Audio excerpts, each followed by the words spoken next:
Maria. I'm Brittany. Soichiro. Brooke. Holly. Our stakeholder, Dr. Jim Lucas, is the Assistant Dean of Global Education and Curriculum in the Office of Undergraduate Education in the Provost Office. So, Dr. Jim Lucas's hypothesis contains these statements. Students tend to gather information about Japan through anime and manga. Students don't really know much about Japan except for that they like Pokemon Go, right? Who doesn't like Pokemon Go? Japanese people say they face the issue of Americans bringing a pop culture reference when they think about Japan.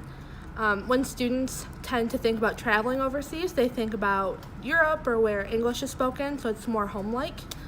Students tend to think more about China than Japan, or they reference Asia as a whole. And students see Asia as being different compared to Europe or the United States. People perceive that Asians took our jobs, and this could cause students not to want to go to Asian countries. Go. Dr. Lucas gives us some interesting questions in the video. The first question is, do students' parents travel abroad? And the second is, have students traveled with their parents before? These two questions ask about whether students have stepped off their comfort zone before. The following two questions are about students' knowledge about Japan. They are, where do you get your knowledge of Japan, and where are your perception of Japan? The last one is, are you afraid of unknown? This one is about how much students are willing to get to know Japan. For our interviews, we decided to interview a male and female Chinese student, a male and female African American student, and a male and female white student, and also an ICA, which is known as an intercultural aide. We chose these people because we wanted an answer that represented MSU as a whole as best as we could, knowing that MSU is so diverse. We randomly chose these subjects, and we selected an ICA because we wanted feedback from someone we know is culturally competent. In our interview, when asked where they get their knowledge about Japan, students said they get their knowledge from TV, news, social media, although it's not always reliable, their classes, and the people around them. When asked in the survey where they gain their knowledge about Japan, most students said they had gotten their information from the news outlets, online, or on TV. When asked if they thought that they were knowledgeable about Japan, most of the students answered that they didn't think they were knowledgeable about Japan, and only 2 of the 6 answered that they were sort of knowledgeable about Japan. When asked in our interviews what makes a place attractive to travel to, our responses varied between a few different things. 5 of the 7 said that things like landmarks, landscapes, and architecture is what appeals to them. 1 of the 7 said that food is what attracts them, and 3 of the 7 said that things relating to history and historical events attracts them. When asked in the interviews what the first thing is that comes to mind when you think of Japan, our response consisted of 2 of the 7 people saying that the Japanese language is what comes to mind for them, and 1 of them said sushi, and 2 of them said cartoons and anime. Next question is, would you ever travel to Japan? Most of answers were yes, and 1 person said, depend on what it was for, about possibility. Next question is, why or why not? 3 people said because of history, and the others said culture, different health system, and sushi. Japan is known as a historical country for MSU students.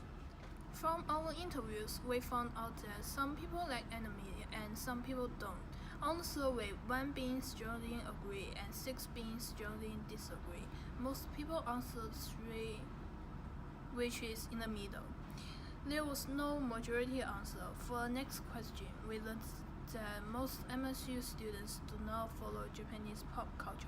Along with that, we discovered that most students do not learn about Japan through celebrities and news in US. When we asked students what they thought some stereotypes of Japan were, they said that they thought that they were smart and hardworking. Some people made the generalization that they all like sushi and anime. Some of our interviewees said that they have heard the stereotype that they are shy and all look the same. Other students said that they believe that people from Japan are good at math. What preconceptions do you have about Japan? Almost all people have positive preconceptions. For example, 2 people think Japan is a clean country, and others think polite, delicious food, and so on. But 1 female African American worry about looking out of place and not welcoming if she visits. From this project, our group learned that most people have traveled to other countries with their parents, which inspires their future traveling. Also, students do not feel as though they have an understanding of Japan and Japanese culture. We discovered that MSU students get their knowledge about Japan through the news and from pop culture. We found that Dr. Jim Lucas's hypothesis was indeed correct. Pop culture and anime are very influential on MSU students' perceptions of Japan, and student perceptions of Japan are heavily influenced by their previous travel experience. Off to a great start. Did you say? Okay, bye. Start over. Okay, ready? Okay, start over. Okay, let's go. Okay. Fine, Is I'll it just like start. making it worse? Office.